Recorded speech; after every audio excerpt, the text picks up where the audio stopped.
But we're all thinking about her in this moment because it has taken 35 years of struggle, of suffering, of courage by thousands of survivors in the United States who have been with SNAP and thousands globally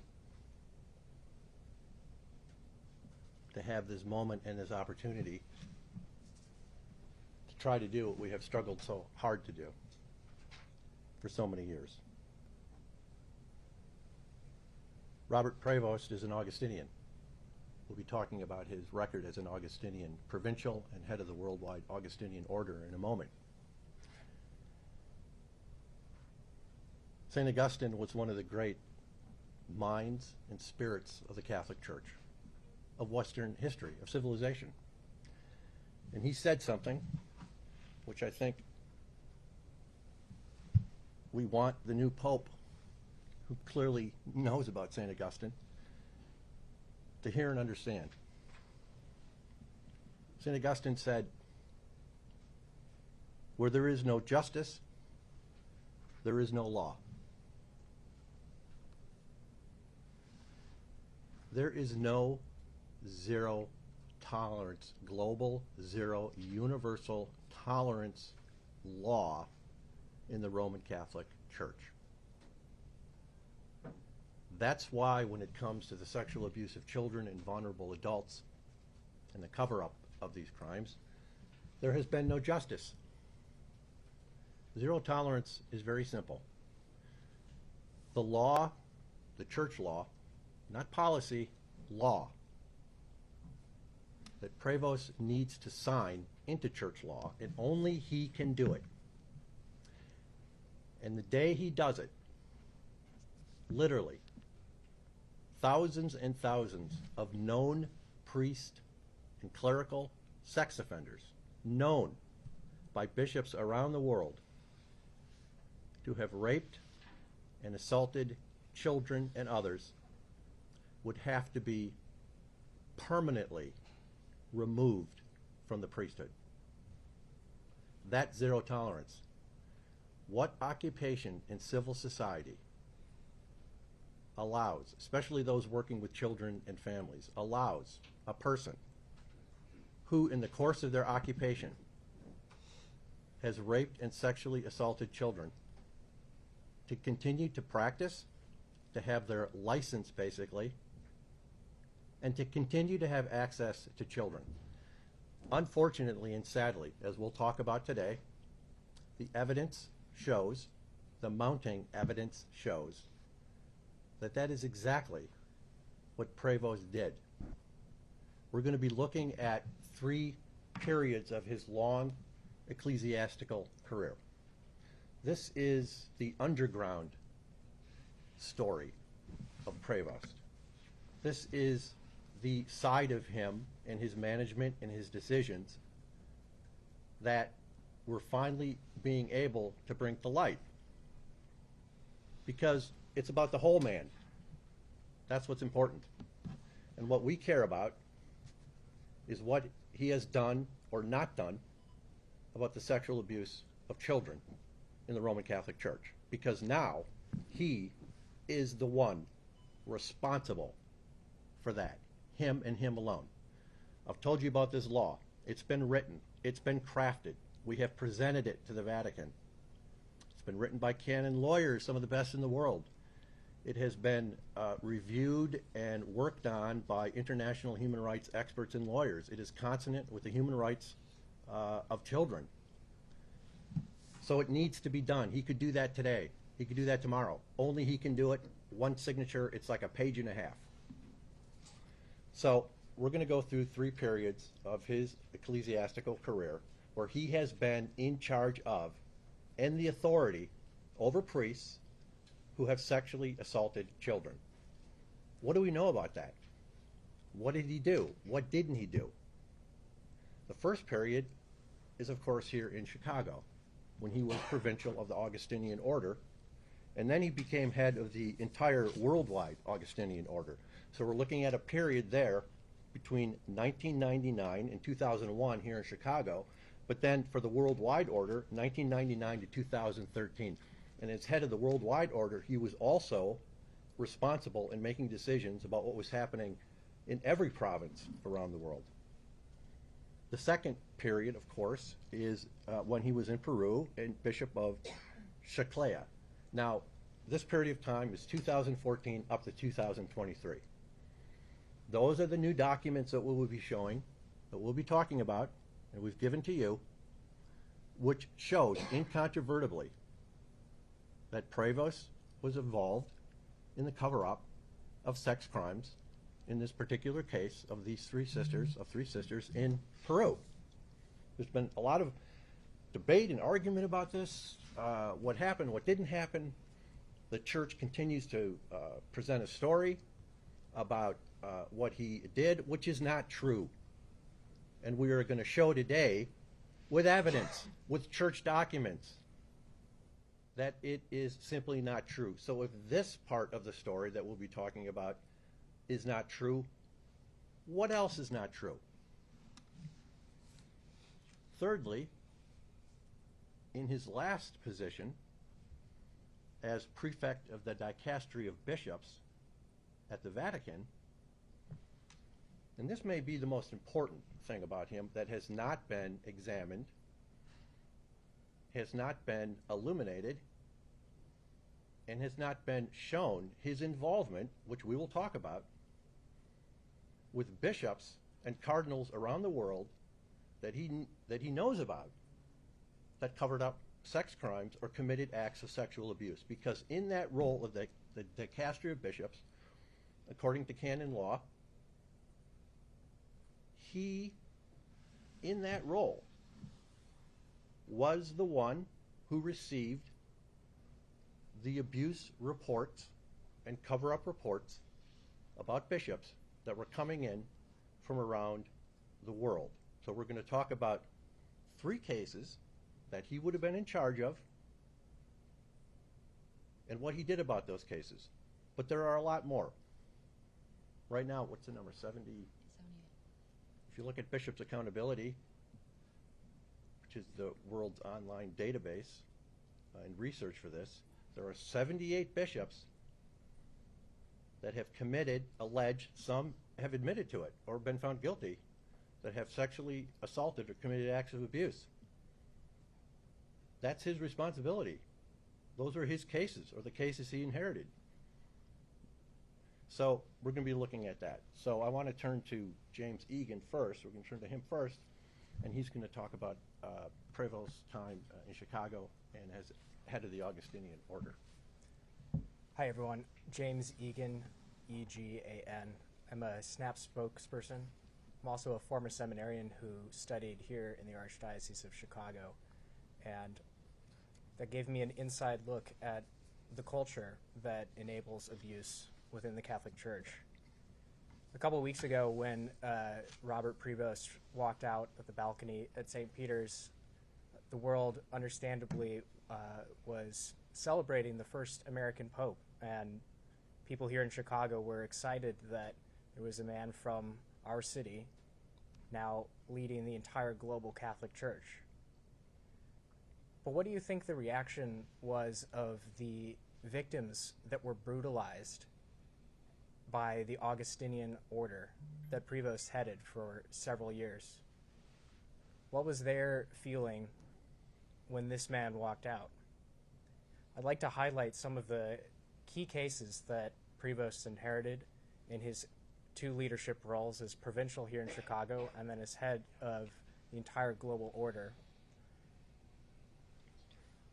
I think these cases show a pattern of inaction, of covering up abuse, of mishandling cases, of not following church policies, and endangering children, not protecting children, or having any sort of public motivation displayed to protect children. So first, James Ray. We filed a report in March, our Vos Estis Lux Mundi report, asking for an investigation to be done of Prevost's approval for James Ray, an accused priest from the Archdiocese of Chicago, to reside at St. Johnstone's Priory in Hyde Park. St. Johnstone is right around the corner from an archdiocese elementary school, St. Thomas.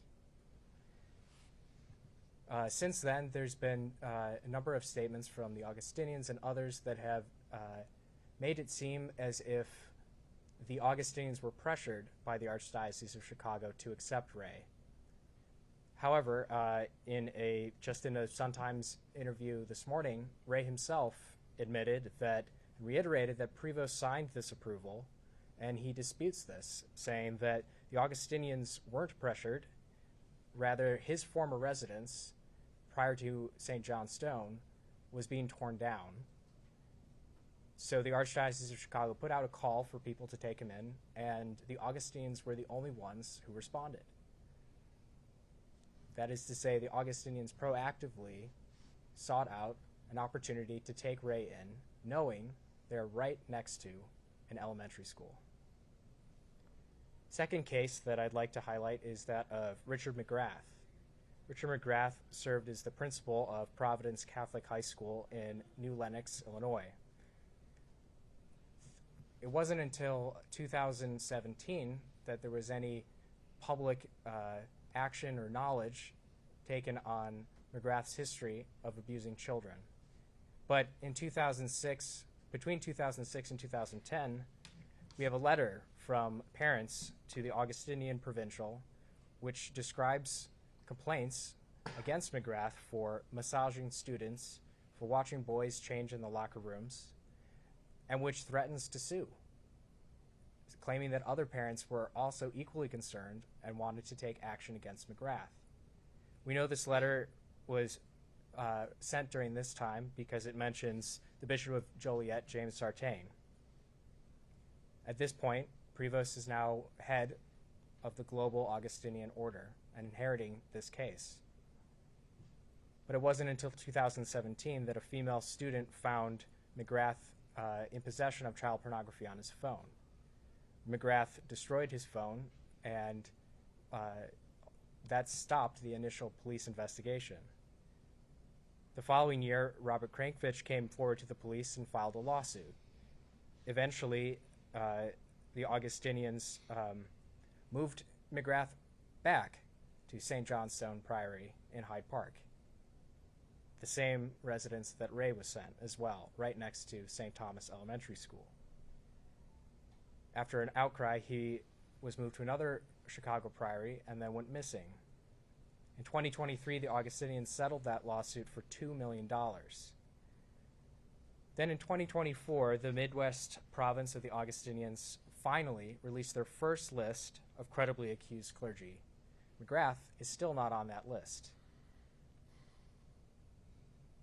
They claimed that McGrath was dismissed from the Augustinian order, but in a statement from their lawyer, the grounds for dismissal, quote, had nothing to do with any allegations of sexual abuse.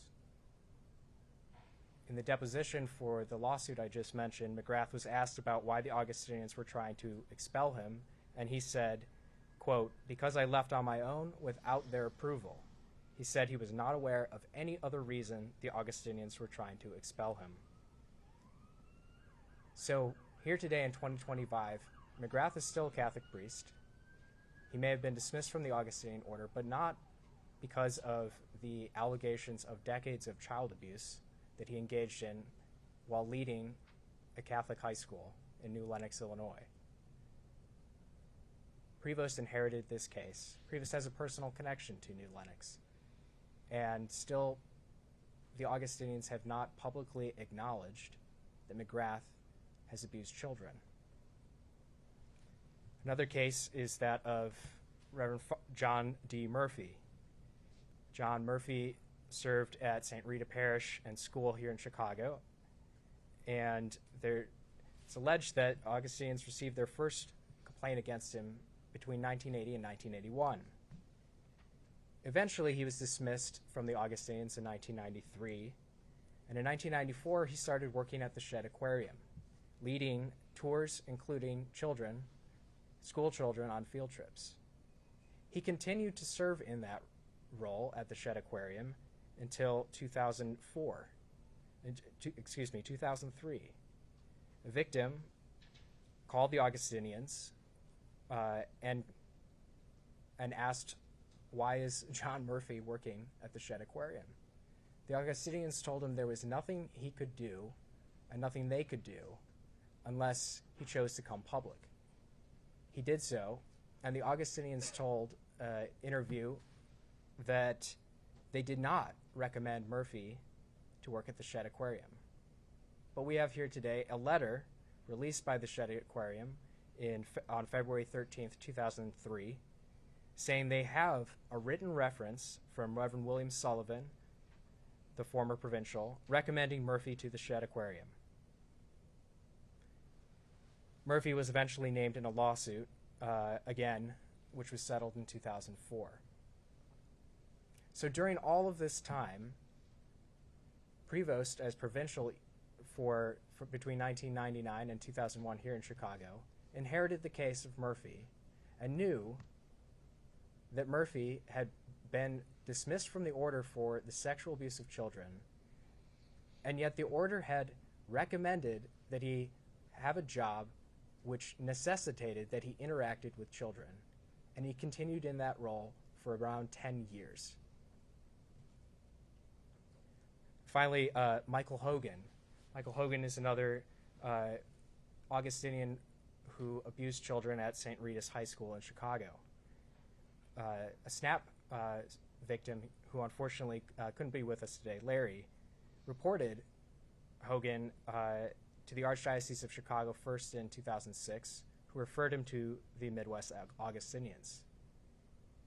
If you fast forward to 2024, when the Augustinians released their first list of credibly accused, and Michael Hogan is not on that list. How many others that we don't know about of Augustinian priests and brothers who have abused children around the world have not been publicly acknowledged by that order? When Prevost took his position as provincial here, it was at an interesting time in the world on this issue. In 2002, the church finally, publicly, globally acknowledged the universal problem of sexual abuse of children by clergy. After that period, Prevost went on to head the global Augustinian order, as steps were taken, as the Dallas Charter was signed here in the United States, trying to make some measures to protect children. What was Prevost's record when we see case after case of Augustinians who were not only was their abuse covered up or ignored for years, they were routinely put in roles that allowed them continued proximity and access to children.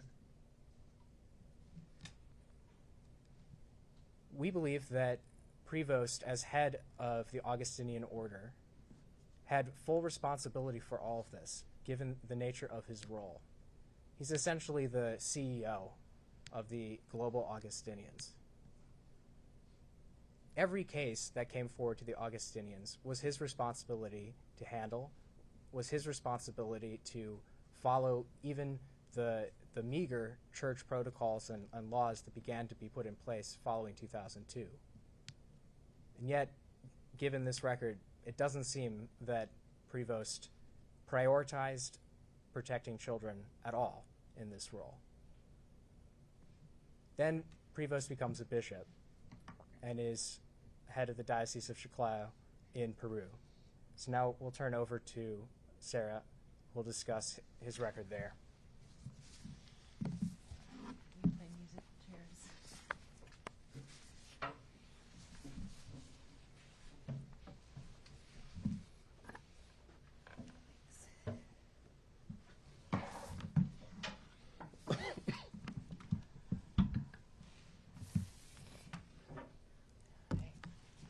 Good morning, everyone.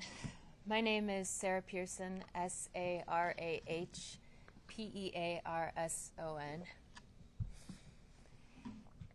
Just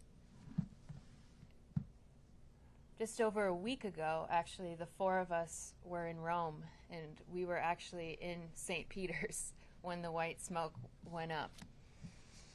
And we were all sitting together when we learned that Cardinal Robert Francis Prevost, now Pope Leo XIV, would be the next leader of the Catholic Church. And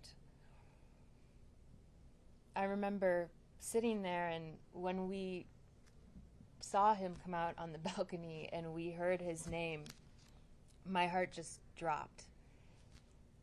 Because I knew of the survivors in Chicago who suffered under his leadership because of the negligence in handling of their own reports of abuse.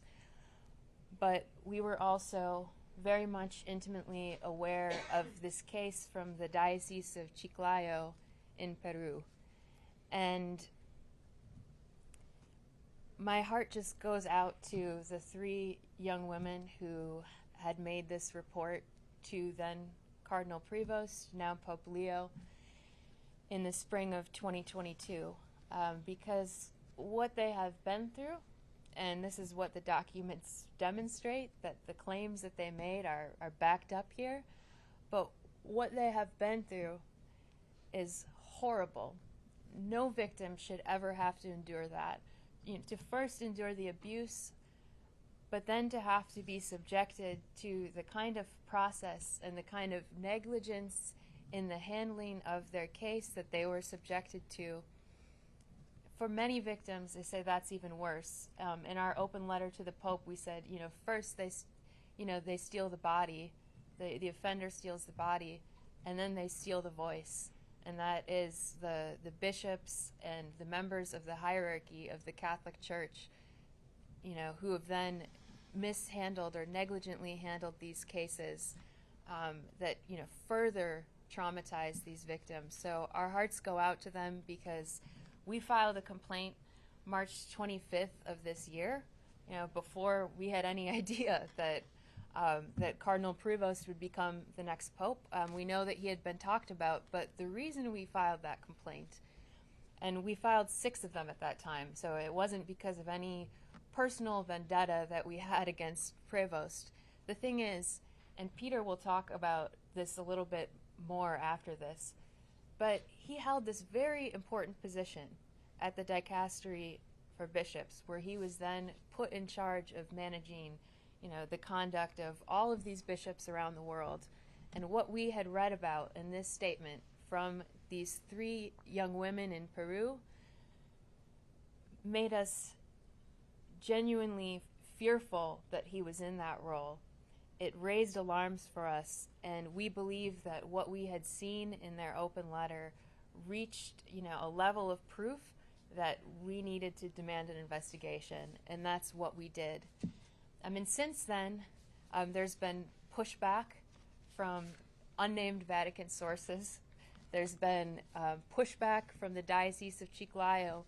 There's been pushback from Catholic cardinals around the world, some of whom we've talked to in Rome, including Cardinal Supich, Cardinal Hollerish. And we've been told over and over again, he did everything right. He managed this case properly. He handled the case properly. Well, when we started this project that we call Conclave Watch, we started that March 25th when we filed these complaints. And what we had asked for was for survivors, for whistleblowers, for witnesses around the world to send us documents and information about the conduct of Catholic cardinals related to their management of sexual abuse. And we got documents from all around the world. We've heard from survivors and whistleblowers in Fiji, in Tonga, in New Zealand, in Belgium, in France, in Malta, all across Latin America, Argentina, Colombia, Peru, in Canada, in the United States, and just around the world, all the way from South Africa and Malawi. So we were getting documents from all over the world, and part of what we received were documents regarding this case in Peru. Now, what we were told was that Cardinal Prevost at the time had handled everything properly. But, as was the basis of our complaint on March 25th, Pope Francis had promulgated, it's called a motu proprio, or it's a church declaration, which lays out guidelines in terms of how bishops, how these church officials are to respond to claims of child sexual abuse. What they are required to do, by Vos Estis Lux Mundi, this motu proprio of Pope Francis, as well as the guidelines of the Peruvian Episcopal Conference, which, were put together in part by Prevost at the time, these guidelines, these rules, were not followed. There's a letter that's part of the information that we handed out today, where you have the Bishop of Chiclayo, the new bishop, Bishop Farfan, and he's saying to the attorney who was representing the victims after their case was improperly handled, and he's saying, there was no penal investigation. I'm not giving you documents about this because it was a pastoral investigation. Well, there's no such thing in the law of the Catholic Church called a pastoral investigation. What Vos Estis requires is, for a canonical investigation to be opened immediately when an allegation of sexual abuse is brought to the attention of the bishop. That's not what happened here. What they're saying is there was no documented canonical process here when this attorney who was representing the victims, and this was a canon lawyer, said, please give me the documents and evidence you have on this. And they said, well, this was a pastoral process. The lawyer said, I don't know what that is. What is that? That's not an official canon law process of the Catholic Church. So right there we have them saying that, there was no investigation.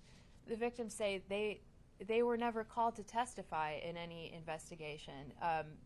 So how do you conduct an investigation without even interviewing the victims? I mean, that was part of this. This is what the lawyer was asking for, anything. There were no documents. So this lawyer comes back and lays out, well, here's the case. Here's what was supposed to happen. And then the response from the Diocese of Chiclayo is to say, the signatures on the agreement from the victims for you to represent them are invalid because they're photocopied, they're blurry, we can't read them. So that's my only response to all of these claims that you've laid out in here.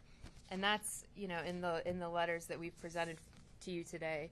So, I mean, there's a number of things that violate that Vos Estis Lux Mundi, but as well, when it comes to the process that's supposed to be in place for the Peruvian bishops, and the victims were never informed of their rights under canon law. They said that they did place the right restrictions on the priest who was accused. Well, that wasn't true. He was simply moved to another parish. There's photos of him that were on Facebook where he's still in ministry after this investigation is supposed to be ongoing. They were supposed to have an ecclesiastical notary sign the complaint by the victims. The lawyer has said that the ecclesiastical notaries in this diocese were refusing to even sign the paperwork to comply with that process. The victims say they did not receive support. They would not provide any verifiable transmission to the Dicastery for the Doctrine of Faith. Prevost did not report this to civil authorities. The victims never asked him not to. They had to do that themselves. We haven't seen any documentation from the church, but now we've seen documentation from the victims and from their attorney. The diocese has issued misleading public statements in response to this, and there was never an investigation opened into the other accused priest, Father Ricardo Yeskin. So what we have today confirms, the public statement by the victims, that there was no proper canonical process opened, even though we're told over and over again that there has been. And this is why we launched this project. Like I said, this is why we launched Conclave Watch, because time and time again, the church will tell us they've done something, and then later we'll find out that that wasn't true. And what we have here in real time now are whistleblowers around the world providing us with these documents and evidence and backing up what the victims are saying. So this complaint is still open. We sent this, or we actually hand-delivered it to the Vatican. We gave it to the Secretary of State, so that would be Cardinal Parolin. Right now, he's been confirmed to stay in that role for the time being. We've never heard back from Cardinal Parolin. We've never heard back from anyone in the Vatican as to the status of our complaint, but it still stands. We still believe, especially given these whistleblower documents that we have, that this investigation needs to happen.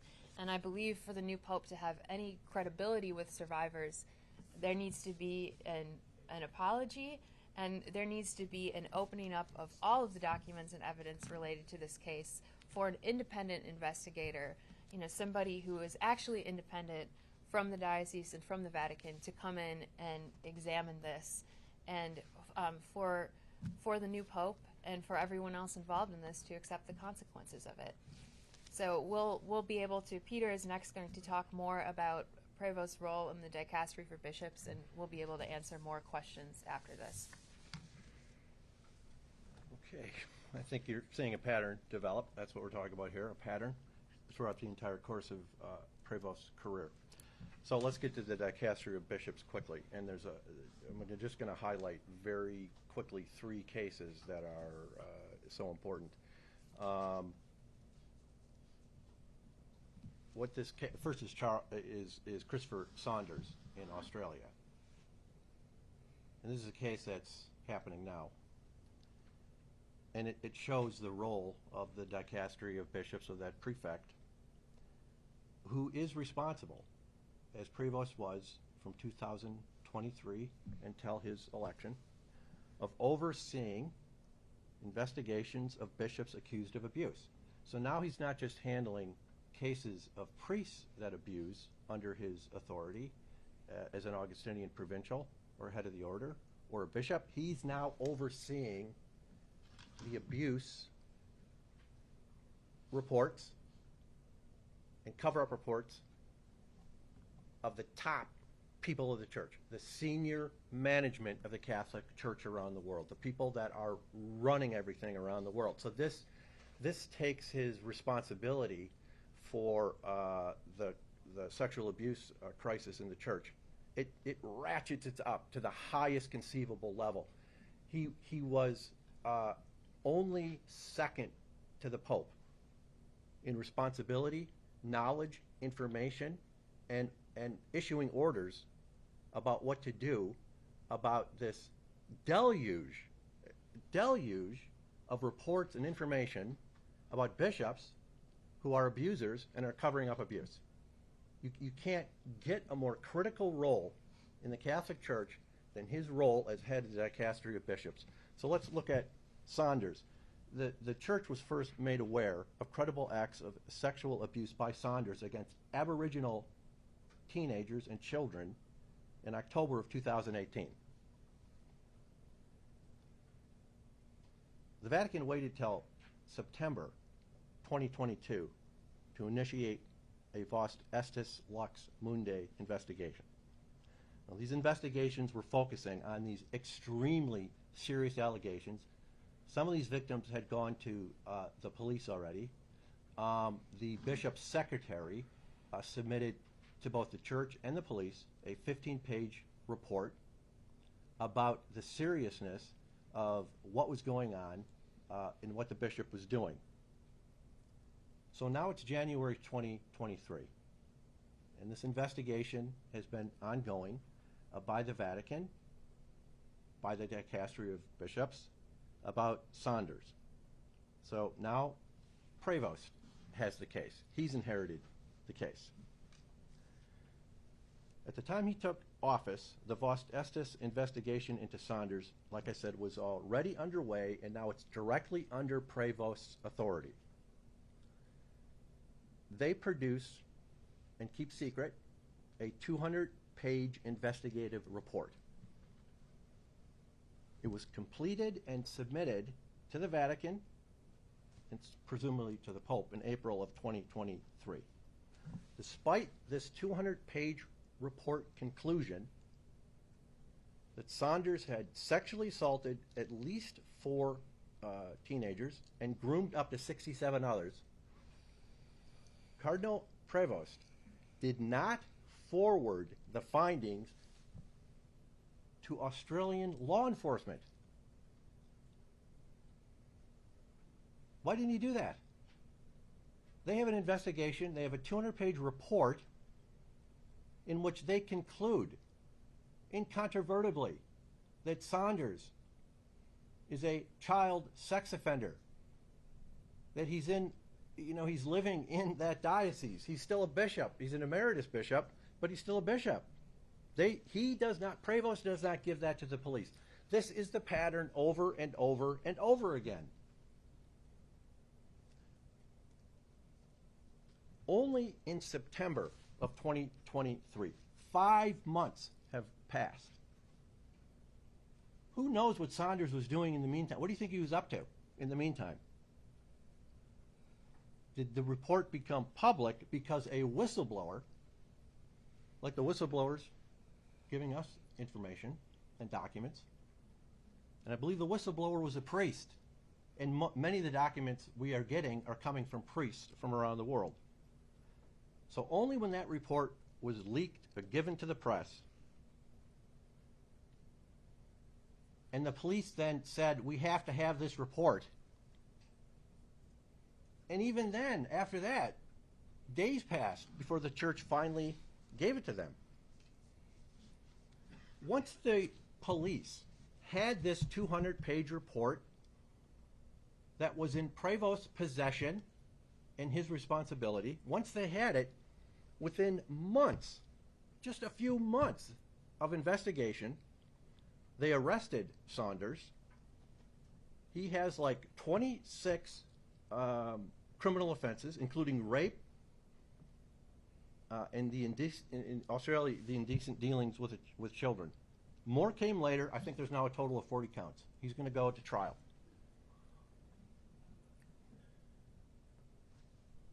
What do you call this? You call this being concerned about children? You call this being concerned about Aboriginal children in Australia? Prevost is not on the sidelines on this. He's not in the background, as we often I'm hearing about him. He works in the background. He's working in the background, all right. He has information. He has the report. And he has no intention to give it to the police. No intention at all.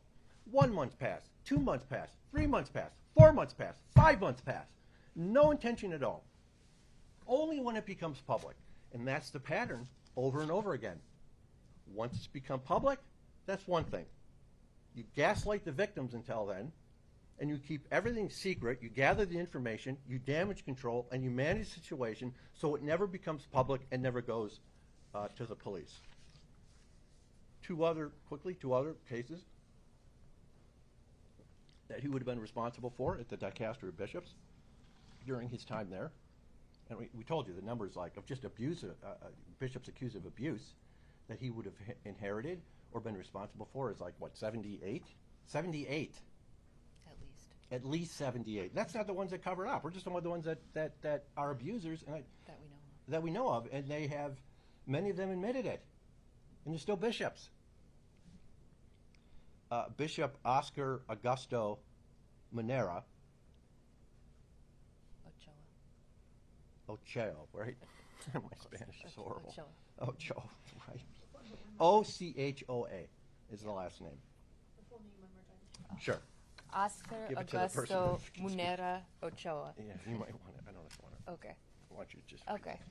Sure. So, I can talk about this person, but this is something that happens all the time, right? Where someone will resign, the Pope will accept a bishop's resignation, and we're left to wonder: was there ever investigation?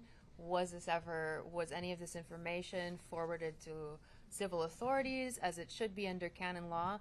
But here's an instance where in July 2024, the Pope accepts Monera's resignation and doesn't offer any details as to the circumstances. So he had been accused of abusing a young man in 2005 while he was working in Santa Rosa de Osos, and this is part of a large journalistic investigation that took place in Colombia, and the victim had given his contact information to another cardinal, Cardinal Rueda Aparicio, and then this victim's home was broken into.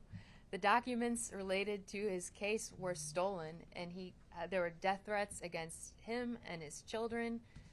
We don't know. Was there ever a canonical investigation into this? I mean, the resignation was accepted, but this bishop has been allowed to retain his title. He's still the Vicar Apostolic Emeritus of Tierra Dentro in Colombia. Are there any restrictions against him? What is he doing? Is he still in ministry? This is the type of thing that's the responsibility of the dicastery for bishops. Anytime a bishop resigns, they're involved in it. So this is something that Prevost should know about, should have been investigating. We don't know if anything's happened, but this bishop, even though he's retired, he still maintains his title. Here's another one, Bishop Jean-Pierre Blais. He had been publicly accused of touching and masturbating a 12-year-old child in an updated list in a class action lawsuit in the Diocese of Quebec. This was in December of 2022. So, I mean, this is another case that Prevost would have inherited, and Pope Francis accepts his resignation from the hospital in February of this year. But the diocese says, well, it's not related to these allegations of child sexual abuse. Was there ever an investigation? We don't know. But that would have been Prevost's responsibility. But even though he resigned, this bishop still retains his title of Bishop Emeritus. It's unclear if there are any restrictions on his ministry, if law enforcement has been informed of any of the documents that they have. And, you know, like Peter said, there's 78 cases that we know of based on, you know, the incredible work of Bishop Accountability in putting this together that Prevost would have inherited or been in charge of investigating. And these are not just cases where they've been alleged to have covered up. These are direct allegations of abuse of a child or adult made against Catholic bishops and cardinals. And Prevost was in charge of that. You can see the escalating participation and involvement, more serious involvement, more and more cover-ups and crimes. And it's very sad to say this. In order to get yourself promoted and move up, this essentially, when it comes to sexual abuse and cover-up, corrupt global hierarchy, you have to demonstrate that you've done a good job in keeping it secret in your job as provincial or bishop. That gives you recommendation to move up to a higher level. I mean, think about it. You're not promoted in the hierarchy of the Catholic Church for transparency and revealing all this and opening up all the archives of your diocese. Nobody does that, and nobody's promoted for doing that. You're promoted for, in their language and their understanding, under canon law and everything, you're promoted for keeping things from becoming a scandal about the priesthood. That's what you're promoted for. What we call transparency, and they're using this language now because, you know, it's good corporate speak to use it. But what we call and understand as transparency is something that they call scandal. And their job is to keep scandal from happening, keep things from being public. Once they're public, they have to move into another mode. But the greatest responsibility they have is to keep it secret, is to management, and to keep these priests, most of them in the world, in ministry, and to work on their behalf. That's who they're working for.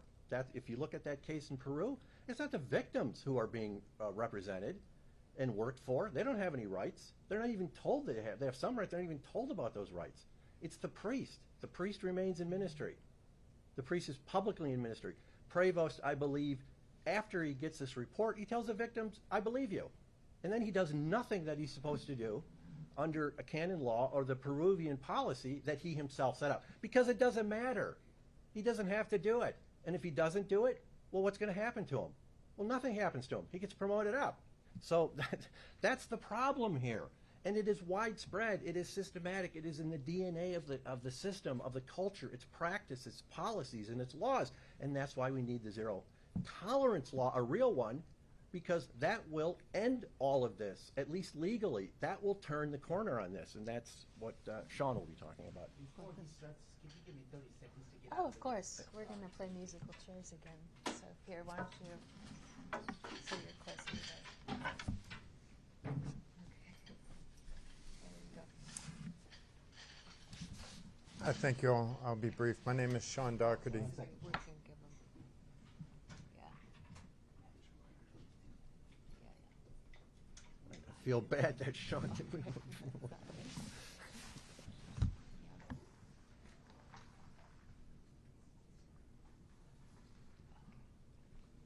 My name is Sean Doherty, ShaunDougherty. I am the current SNAP Board President and Interim Executive Director. And I'll be brief.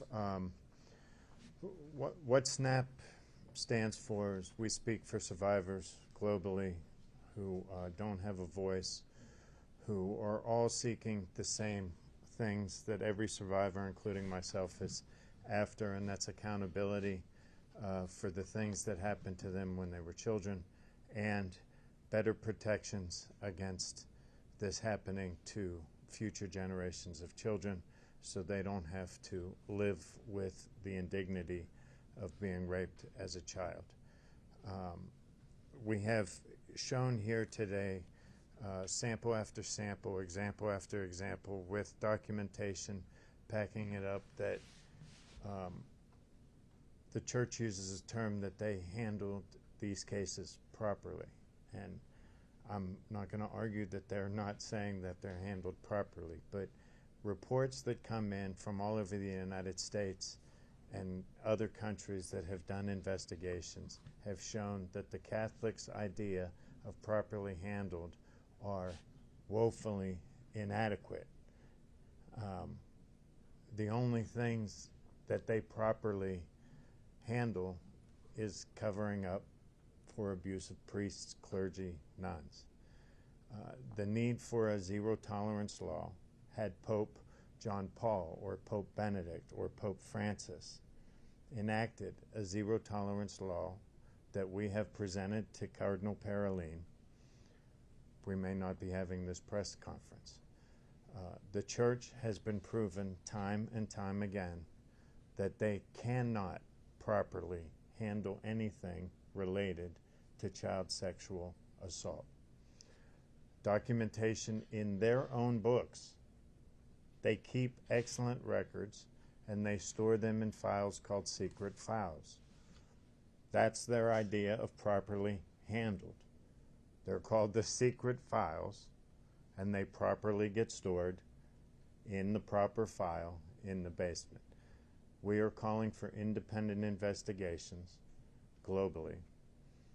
We are not asking for anything that any major company or school or representatives of your networks and publications would not ask for and do not ask for. The church has been proven time and time that they are not trustworthy when it comes to the cover-up of the abuse of children. I want to thank the press, the amount of press that is here today. This is the only system we have. We have filed reports under their roles, but we get no answers. The free press is the only thing that has made the Catholic Church be more transparent. And more transparent is the #1 protection against child rape. We are not asking for meetings, we're not asking for photo ops, we're asking for a law written into canon law that makes it a crime to cover up the rape of a child. It's not asking much. There is no crime, there is no law on the books right now that has a punishment for helping to cover up for child rape. There is a law for helping to extort money. Case in point, many press reported Cardinal Beccio tried to enter the conclave and was not permitted because he was indicted for embezzlement. Swiftly, I might add, indicted for embezzlement. We at SNAP are asking the Vatican, Pope Leo XIV, to protect the children under his care as much as they protect the wealth that it is in his possession now. It's not a big ask. This has been going on for generation after generation, pope after pope. It is high time that they write and implement a zero-tolerance law, making it a crime to cover up the rape of a child, making it a crime to harbor and care for and house and feed known child sexual predators. Thank you. We'll open it for questions now. You mentioned about the three sisters. Is that the No, that was oh, excuse me. That was in the Diocese of Chiclayo. So the case of Ochoa was from Colombia, but the Diocese of Chiclayo, it's a publicized case, but the offender in question, well, there were two of them. It's Father Eleuterio Vasquez Gonzalez, and then the other one is Ricardo Yeskin.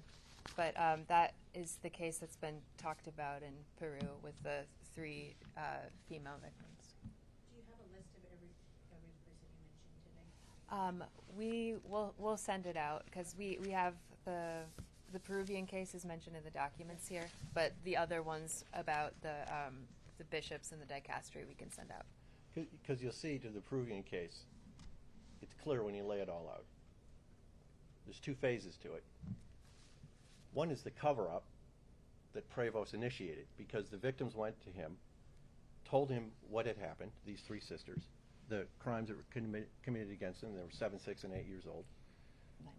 9 and 14 years old. And he believed them. He said he believed them. And at that moment, he was required under canon law, and more specifically, his own policy that he created in Peru for the Peruvian bishops, to do a bunch of things that he did not do. The first thing he needed to do while they were there, and they gave him the written testimony. They wrote it all down. So the first thing he needed to do, should have done, didn't do, which is not a good sign, and it doesn't get any better, is that he needed to have them sign that written testimony and to have it notarized by an ecclesiastical notary, which there's like 5 in the office at the time.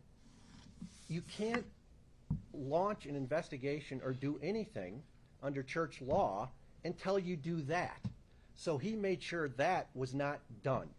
And then it just gets worse. So you have the first phase of covering up for these priests. Then he's sent to Rome. And then you have the second phase, which involves the apostolic administrator and the next bishop that Prevost put there, because he's the one that picked them to go there. Then you covering up the cover-up. And that's where we are now. It's always two things, because once it's public. Why? Because it went public. The victims had no choice but to go public. They went on television, an unbelievably compelling 10-minute primetime interview and news program in Peru by one of the victims.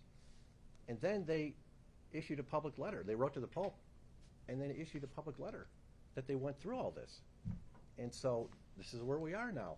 Nothing they've said has been contradicted. The documents we show you today are absolutely backs them up. It's absolutely consistent. He did not do an investigation. He did not do what he was supposed to do. Yes, and what we can do for you, we've been very involved in this case, and I understand it's very complicated, but I can send you on our Conclave Watch website. We have all of our previous press statements about this, and there's a link to the public letter of the victims, our complaint on March 25th, and these other items that will add some more context to the documents you have today. Okay, we can take... Sarah Molina, CBS Chicago. Where's Larry Inkinson today? I talked to him a couple weeks ago. Is there a reason he's not here? No. I believe he was out of town today and couldn't make it. Okay, so when I talked to him a couple weeks ago, his commentary was slightly different than what we are hearing from you here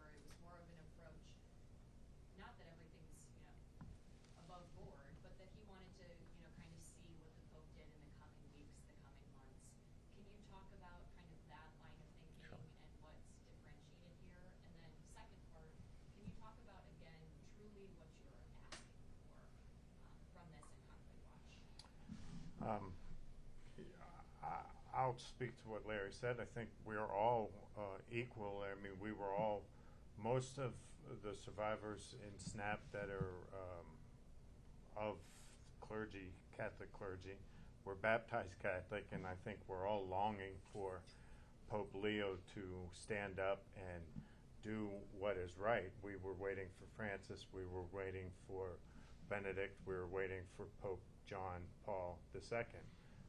So there's nothing wrong with wanting the Pope to do the right thing. I myself, on behalf of my late mother, want the Pope. I share Larry's sentiments. What we are driving at today is that it's going to take more than hope to get the Pope to see this through. Pope Francis was the Pope for 13 years. There was a lot of hope that Francis would do these things. Francis set up conferences and he set up papacy commissions, but he didn't write a zero tolerance law. So I share Larry, a fellow survivor, and I love Larry to death, and I share his sentiment that I hope, it is our hope that Pope Leo does the right thing. It is our gut and our experience that say that he will need the pressure. And what we are after is we want to protect kids from being raped in the Catholic Church. We want to protect children from having to learn how to cope with this. I'm 55 years old. I'm still learning how to cope with having been raped by a priest as a young child. There are phases that every survivor has to go through. If you can hear everything that we set up here, we're not vindictive. We're not saying I need this and I want this and I deserve this. We're doing it to protect children from having to sit through the indignity of talking about what happened, because we know that the church, their standard of handling things properly is horrible, and it's not safe for children. So we share hope, but we will put pressure and pushback. It's the only thing that has ever changed anything in the world is pressure and pushback. And I think that's why you're hearing them pushing back to us saying, we did everything properly, right? We held everything properly. Well, we're saying that by our standards, their properly should include a law that is zero tolerance for the handling of child sex abuse crimes to better protect the children. There are 1.4 billion Catholics under Pope Leo XIV's care now, and a large percentage of them are children. So they should have the right to live a free, innocent life in Catholicism. They shouldn't have to fear and then go through all of the things that we have explained here today. So I share all survivors and all people in the world our hope, but we're gonna press forward for what we think is the proper way to handle child sex abuse.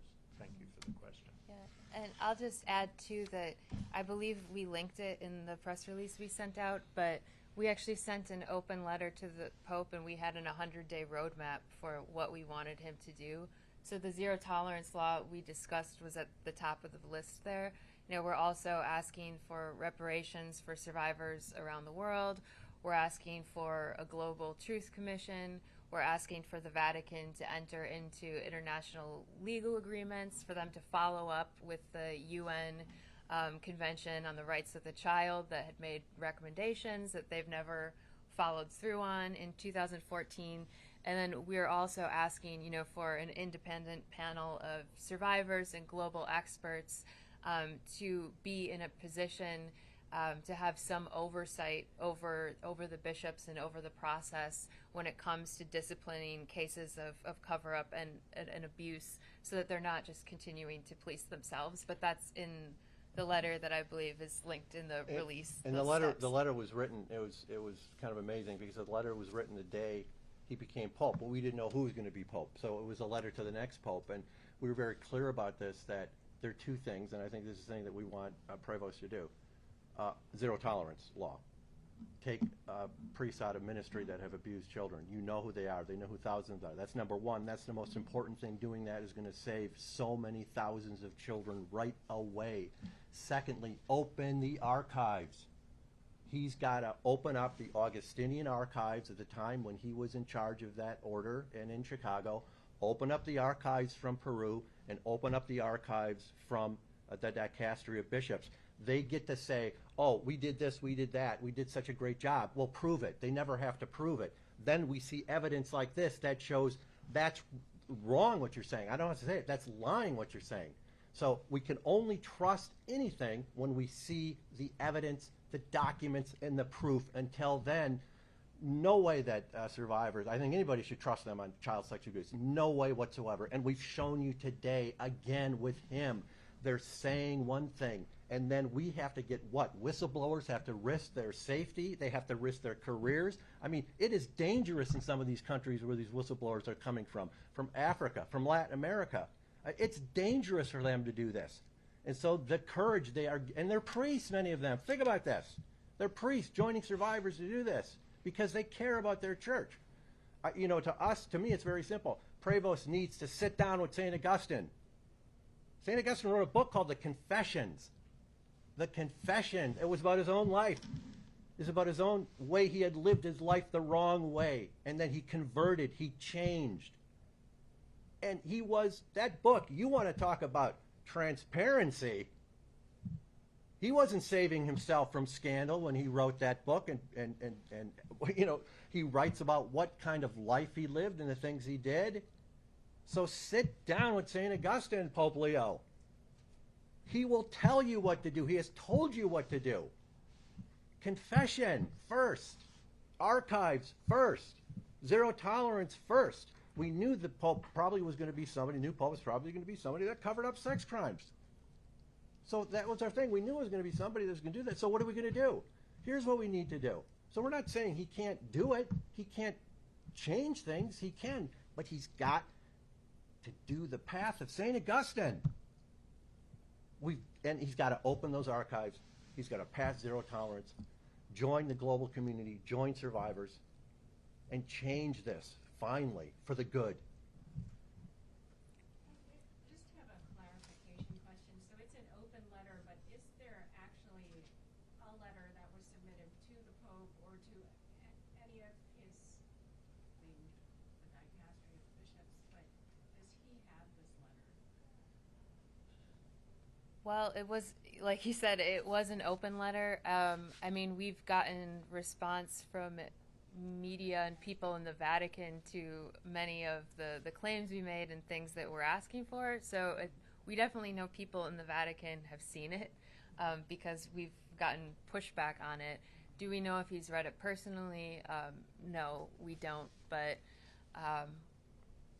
like we said, they've, so. yeah. I they've, think he has. Yeah. So obviously haven't gotten any kind of acknowledgement from any officials from the Vatican or any. No, other than denials of our claims or statements where they're saying everything was handled properly. But a lot of times, you know, what we've seen in these documents is that indeed it was not handled properly.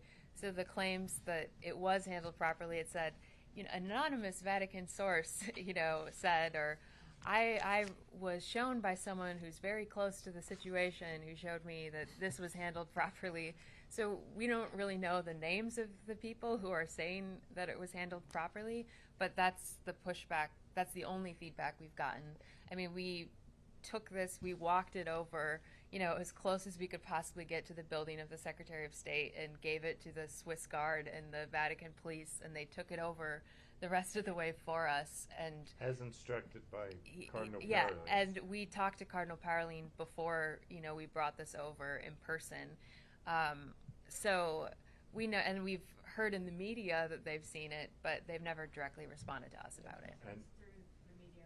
Yeah, they're talking Yeah, to us yeah. through the media. Vatican correspondents are telling you someone inside. Yeah, their yeah. office. Yeah, yeah. And we've sent them our contact information, so if they want to get a hold of us, we're Right. very easy to You know, find. they wrote So- it down. Cardinal yeah. Parolin accepted in his hands the printed version of the zero tolerance law. His chief aide was right with them. We exchanged emails, contact information, had a brief discussion, but we dropped the reports where Cardinal Parolin and his aide instructed us to do so. And as of that date, we have not had No, but any- I'm pretty sure they know who we are. Yeah, I'm quite they- confident they know who we we are. And have we, not we, heard we from asked them. we asked in that letter that the first thing the new pope has to do is stand in that balcony and address survivors and address children of the world. How long has it been, Paul? How many days has it been? That's May 8th. May 8th? He hasn't said a word about it. He hasn't said a syllable about abuse. Not one thing. Before the conclave, the cardinals are saying, oh, it's a top priority. It's a top priority. Sexual abuse is a top priority. Does it sound like that to you? That silence, the silence of Pope Leo about this, is deafening to survivors around the world. It's deafening. Just a quick follow-up. Is this the first time you have done something like this? Like, you didn't do it with Francis? We did talk about Pope Francis's cover-up many times over the years. We attempted to bring the zero tolerance law to him. We talked about it again in Rome while he was still alive. We did. We actually wrote an open letter, like a final plea, when he was released from the hospital, because we were in Rome when he Not was. on his election, not on any pope's election. This is Conclave Watch is definitely the first of its kind. Yeah. that In we're- history, actually. Yeah. Well, the organization, like Peter alluded to, our founder Barbara Blaine, and many great people, many who no longer with us, died far too young, have been to Rome dozens of times and have seen multiple conclaves, multiple papal transitions. So because of their dedication and hard work and experience, you get an idea of what's about to happen. And all of the times that we have come to attempt to influence Pope Francis into the zero tolerance law. We were here for the Vatican Summit. We were here we kept coming, we kept trying, kept hoping, and still came up dry on the zero tolerance. So when Pope Francis fell ill, and the thought being that the Pope was most likely going to pass, the experience based on decades of survivors and whistleblowers and canon lawyers and civil lawyers told us that now was the time. And because of that dedication and the loss of life and the sacrifice and the struggle, we were able to, for the first time, get ahead of a conclave and really try to send up the alarm bell, say, not these guys, anybody but these guys, which was wonderful, and it's getting the proper attention, and which is all good in our fight to protect children. So We just didn't want to- found something that works, that we know that the Vatican is paying attention to, and we are going to continue on the mission that we are after. We won't be detoured, and we are going to continue pushing for this law. Because these cardinals, he's going to pick from these cardinals that we've been researching and putting up. We'll continue to do that. That's going to be a senior management team. Where's he going to pick these people from to run these abuse cases and dicasteries and such? It's going to be from this group. So it's not just about him now. It's about who this management team is going to be. And so Are you going to pick someone to run the dicastery of bishops or the doctrine of the DDF that's supposed to be handling cases that's covered up sex crimes, like what Francis did? We just didn't want another pope elected that covered up sex crimes. John Paul did, but we found out about it too late. Benedict did. He did in Munich, but it's discovered afterwards. Francis in Argentina, discovered afterwards. Doesn't do any good then. We don't want it. We didn't want another pope that had done this. And we saw him walking. I saw him walking on the balcony and go, God, here we go again. So many of us, we've been at this 35, 40 years. Can we have a man who runs the Catholic Church, the moral leader of the Catholic Church, who hasn't covered up child rape? Is that asking so much? And if he's done it, he's got to step up first. None of those cardinals or bishops are going to do anything until he does it first. Is this difficult? Is this hard? Of course. But I can tell you, when I was being raped by a priest when I was a child, when Sean was being raped by a priest, that was a lot more difficult than what he has to do. And a child right now who's being assaulted somewhere in the world, because that's what's happening right now, by some priest or some clergy, that child is more important than Pope Leo. And that child is more important than Pope Leo. He's at the chair.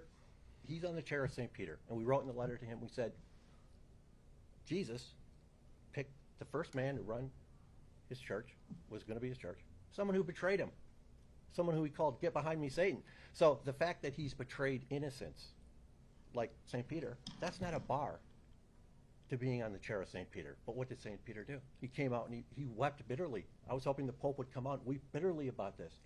And then he did the right thing and he changed his ways. He's got St. Augustine to help him. He's got St. Peter to help him. He's got all the survivors in the world to help him. He has the United Nations to help him. He has human rights lawyers to help him. He's got so many people wanting to help him to make this right. But it's not going to happen till he steps forward. And it's hard, but it's no harder than having to push off the priest that was raping us or raping me. Believe me, it's no. I can say that. He can say that. He can say it. We'll say that right to him. We are able to say that. That your difficulty is hard, but it's no harder than what we had to endure as children and covering this up. So that's what we want from him. That's what we want from him. And we think the world wants that from him. And it's not going to be easy.